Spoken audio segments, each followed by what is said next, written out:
Hello guys, we are one step closer to the Final Four now that the first two games of the playoff series are done. And as you see, 3 out of 4 matchups have a clear advantage of 2-0 for the teams, but Panathinaikos and Efes are in 1-1. They split the games in Athens. So far, what we have seen a very good basketball from Monaco. They have dominated both games versus Barcelona. Same we can say about Fenerbahce. They are leading the games in every second versus Paris. And in the series Olympiacos versus Real Madrid, Olympiacos has shown its depth as a team, and that's why we see a 2-0 result so far. And the games versus Panathinaikos versus FS, they have split it a game. It was contradictory. FS was better in the first game, Panathinaikos was better in the second game. However, they both won a game so far. It's a very open series, and we will see how it will go. Yes, and I agree with three decisive winners, let's say, until now in the 2-0 games. I would say that I was expecting perhaps some more breaks in the series, especially when we're checking the playoff A and playoff B brackets.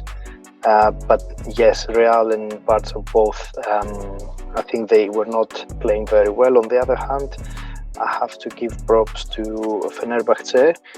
I think they are controlling the pace of the games. That is one of the most important instruments of Paris offense, controlling the pace and really getting their basketball, dominating the games. But this is not happening right now.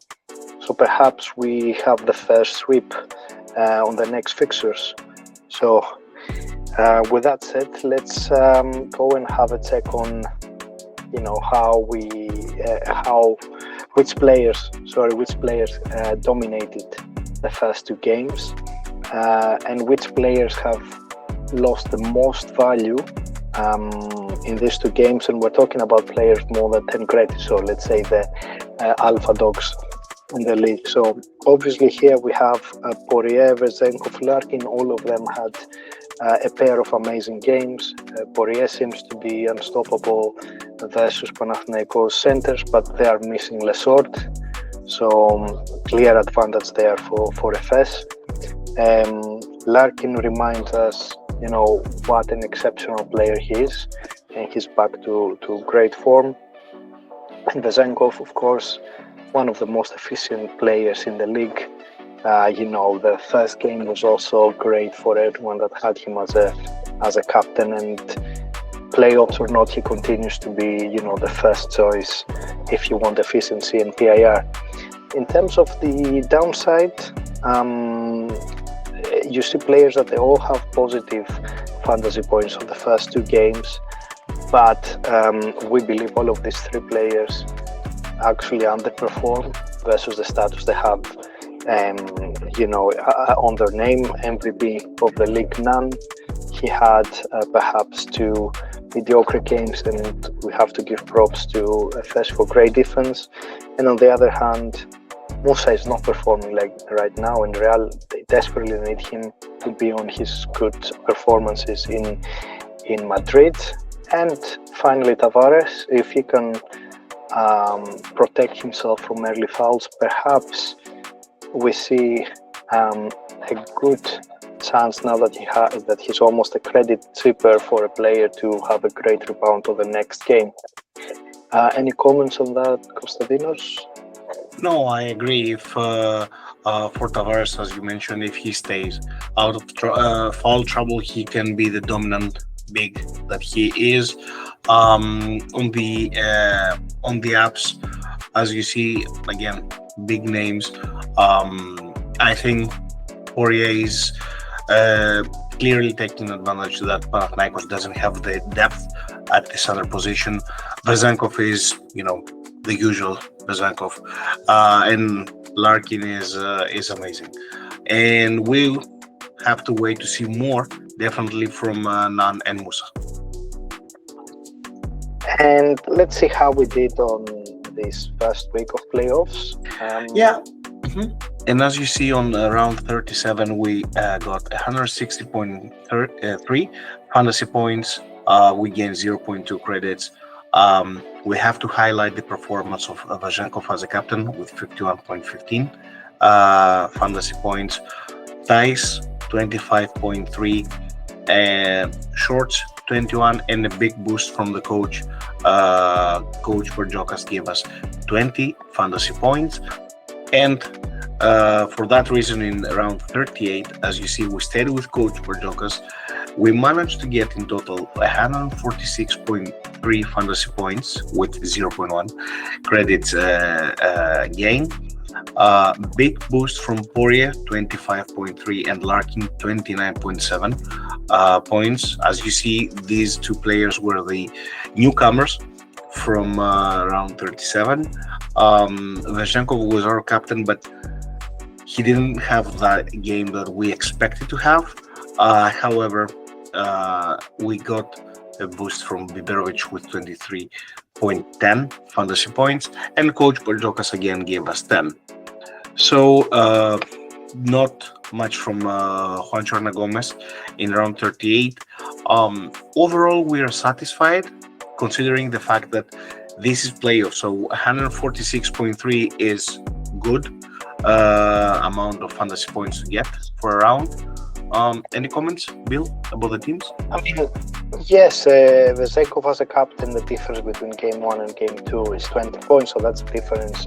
15 points is the difference we have between game 1 and game 2, so we have two identical, let's say, games, and then it's all about Nan and Onturu on the first game, Hernan Govens and Thais on the second game, so in theory we could even get above 200, but yeah, playoffs I think is a good result. So with that said, let's see how we are going in game 3, and we start from coach, and that's the biggest challenge this fixture. So we discussed a lot about that. We think every single game is really difficult to predict. So we are going with the team that we thought convinced us most in this first week of the playoffs, and that was Fenerbahce. Also, they have, as we mentioned earlier, a lot of players, so their bench, the depth of the bench is great. So perhaps it's a good chance for them to do the sweep. As I said, there is nothing certain on this game 3. So it depends also on your credits. We have a lot, so we're going with Saras here, and then just going to give our usual pillars, Vazenkov and Shorts. Yeah, and also we kept Poirier and Larkin. As you see, we brought in Tavares for this round. Thais, as you see, had a bad game, the second game.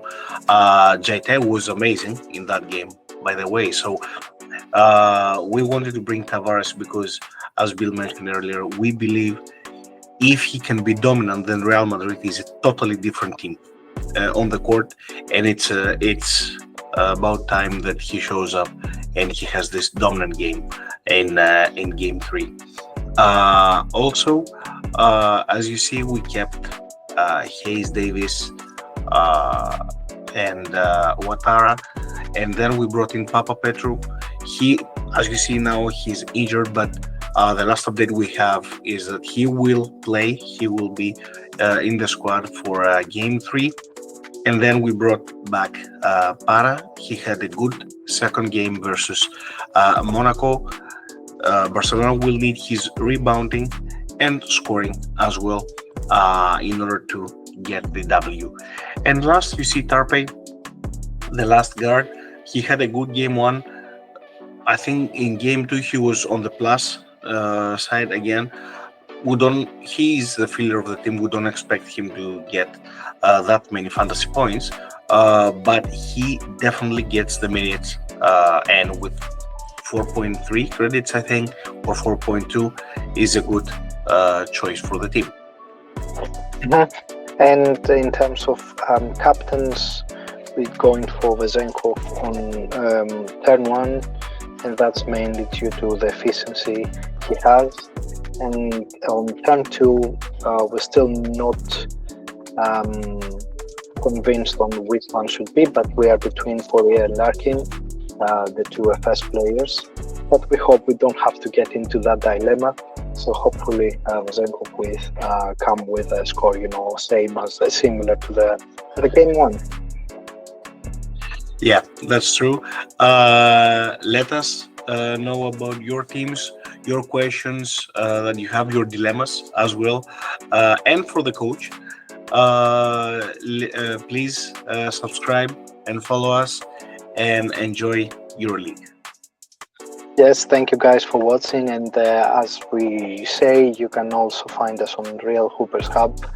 Enjoy playoff game 3, and see you before Final Four, or maybe before game 5.